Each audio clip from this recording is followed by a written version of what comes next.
नमस्कार। Technical analysis course के इस फोर्थ एपिसोड में आपका स्वागत है। पिछले एपिसोड में हमने कैंडलस्टिक के बारे में बात की थी और बेसिकली ग्रीन और रेड कैंडल को समझा था। आज हम वहां से आगे बढ़ेंगे। तो किसी भी कैंडल की जो बॉडी होती है वो बहुत इंपॉर्टेंट होती है। बॉडी से हमें दो चीजें पता चलती है, उस दिन की या उस पीरियड की ओपनिंग प्राइस और उस दिन की या उस पीरियड की क्लोजिंग प्राइस। और बॉडी के कलर से हमें पता चलता है कि वो बुलिश कैंडल है या बियरिश कैंडल है। तो कैंडल स्टिक टेक्निकल एनालिसिस के लिए बहुत ही ज़्यादा इंपॉर्टेंट है, क्योंकि बस एक कैंडल को देखकर आपको बहुत सारी चीज़ें पता चल जाती हैं और इसीलिए आप ट्रेंड के बारे में पता कर पाते हो कि बुलिश ट्रेंड चल रहा है या फिर बियरिश ट्रेंड चल रहा है। शेयर की ओपनिंग प्राइस, क्लोजिंग प्राइस, लो और हाई को चेक करने के लिए आपको उनकी प्राइसेस चेक करने की जरूरत नहीं होती। आप बस कैंडल की मदद से वो सारी इन्फॉर्मेशन हासिल कर सकते हो। सो जिन रेड और ग्रीन कैंडल्स के बारे में हमने बात की, उनके अलावा भी कई सारी अलग अलग शेप्स और स्ट्रक्चर की कैंडल्स होती हैं, जिन्हें वन बाय वन अब हम समझेंगे। और ये कैंडल्स हमें ट्रेडिंग करने के लिए बहुत ज़्यादा इंपॉर्टेंट इन्फॉर्मेशन प्रोवाइड करती है। इन कैंडल्स की मदद से आप पता कर सकते हो कि आपको कब एंट्री लेनी चाहिए, कब एग्जिट लेनी चाहिए और आपका स्टॉप लॉस क्या होना चाहिए। तो सबसे पहली कैंडल ये है। इस तरह के कैंडल्स के बारे में हमने पिछले एपिसोड में ही बात की थी। जो ग्रीन और रेड कैंडल की हमने बात की थी, उसका भी स्ट्रक्चर ऐसा ही था। अगर इस ग्रीन कैंडल की बात की जाए, जो कि एबीसी कंपनी की कल की कैंडल है, तो उससे हमें ये समझ में आता है कि कल एबीसी कंपनी के शेयर प्राइस में अच्छी खासी मूवमेंट थी और एबीसी कंपनी की क्लोजिंग प्राइस उसकी ओपनिंग प्राइस से काफी ज्यादा थी।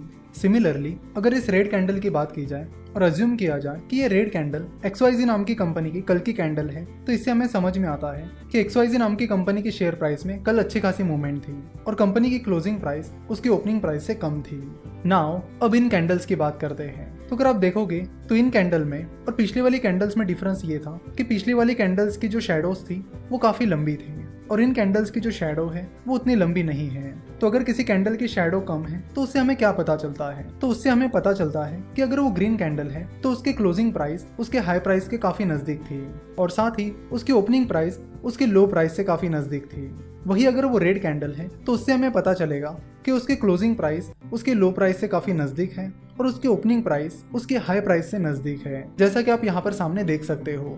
अगली जो कैंडल्स हैं वो कुछ इस तरह की हैं। तो आप देख सकते हो कि इन कैंडल्स को तो सिर्फ बॉडी है, उनकी शैडोज गायब है, यानी उन्हें शैडोज ही नहीं है। तो अगर किसी कैंडल को शैडोज ही नहीं है तो उसका क्या मतलब होता है? तो उसका मतलब होता है कि अगर वो ग्रीन कैंडल है तो उसकी क्लोजिंग प्राइस उसके हाई प्राइस के बराबर है, वही उसकी ओपनिंग प्राइस उसके लो प्राइस के बराबर है। वही अगर वो रेड कैंडल है यानी बियरिश कैंडल है तो उसकी क्लोजिंग प्राइस उसके लो प्राइस के बराबर है, वही उसकी ओपनिंग प्राइस उसके हाई प्राइस के बराबर है। अब अगले कैंडल्स के बारे में बात करते हैं। अगली कैंडल्स कुछ इस तरह दिख रही है, जिसमें उनकी बॉडी काफी छोटी है, वही उनके शैडोज काफी ज्यादा लंबी है। तो इनसे हमें क्या पता चलता है? तो इनसे हमें पता चलता है कि जिस दिन की ये कैंडल है उस दिन शेयर प्राइस में मूवमेंट तो काफी ज्यादा थी, पर शेयर प्राइस आखिर में उसके ओपनिंग प्राइस के बराबर जाकर ही क्लोज हुई है। अगर वो ग्रीन कैंडल है तो उसकी क्लोजिंग प्राइस उसकी ओपनिंग प्राइस से थोड़ी सी ही ज्यादा ऊपर है, वही अगर वो रेड कैंडल है तो उसकी क्लोजिंग प्राइस उसकी ओपनिंग प्राइस से थोड़ी सी ही ज्यादा कम है। तो इन कैंडल से हमें पता चलता है कि उस दिन शेयर प्राइस में मूवमेंट बहुत ज्यादा हुई थी। जैसे कि आप देख सकते हो कि उसके लो प्राइस में और हाई प्राइस में काफी ज्यादा डिफरेंस था, पर वो शेयर प्राइस उसके हाई प्राइस पर या लो प्राइस पर मेंटेन नहीं रह पाई और आखिर में वो शेयर प्राइस उसके ओपनिंग प्राइस के पास जाकर ही क्लोज हुई। तो अगले कैंडल का पैटर्न कुछ इस तरह है, जिसमें आप देख सकते हो कि बॉडी लगभग नहीं के बराबर है। तो ऐसी कैंडल से हमें क्या पता चलता है?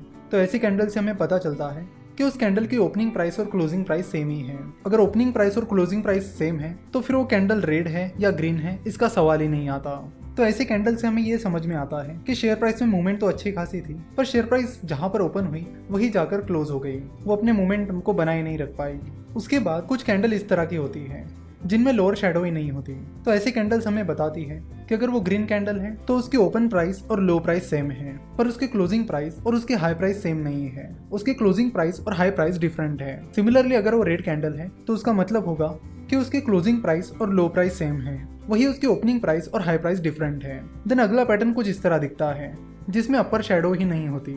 सो ऐसे कैंडल से हमें ये पता चलता है कि अगर वो ग्रीन कैंडल है तो उसकी क्लोजिंग प्राइस और हाई प्राइस सेम है, वही उसकी ओपनिंग प्राइस और लो प्राइस डिफरेंट है। वही अगर वो रेड कैंडल है तो उससे हमें पता चलेगा कि उसकी ओपनिंग प्राइस और हाई प्राइस सेम है, वही उसकी क्लोजिंग प्राइस और लो प्राइस डिफरेंट है। तो ये जो अलग अलग तरह की कैंडल्स होती है वो हमें अलग अलग इंडिकेशंस देती है। इन सब कैंडल्स का नाम भी अलग अलग होता है और उनके मीनिंग भी अलग अलग होते हैं। तो आज के इस एपिसोड में हमने लगभग उन सारी अलग अलग कैंडल्स के बारे में जान लिया है। अगले लेक्चर में हम कुछ और कैंडल्स के बारे में बात करेंगे। साथ ही हम कैंडल स्टिक के जो अलग अलग पैटर्न्स हैं उनके बारे में बात करेंगे, उनसे हमें क्या इंडिकेशन मिलते हैं उनके बारे में बात करेंगे, और ट्रेडिंग में उनका कैसे इस्तेमाल किया जाता है इसके बारे में भी बात करेंगे। तो अगर आपके यहाँ तक के सारे बेसिक्स क्लियर हो गए हैं तो यहाँ से आगे आपको पैटर्न्स और इंडिकेटर समझने में बड़ी आसानी होगी। साथ ही उन पैटर्न्स और इंडिकेटर्स को यूज करने में भी काफी ज्यादा आसानी होगी। आशा करता हूँ कि आपको आज के इस वीडियो में जो भी बताया गया वो समझ में आया होगा। अब यहाँ से आगे के लेक्चर्स धीरे धीरे और भी इंटरेस्टिंग होते चले जाएंगे। आशा करता हूँ कि आपको वीडियो पसंद आई होगी। हमसे जुड़े रहने के लिए आप हमें फेसबुक, ट्विटर और इंस्टाग्राम पर फॉलो कर सकते हो।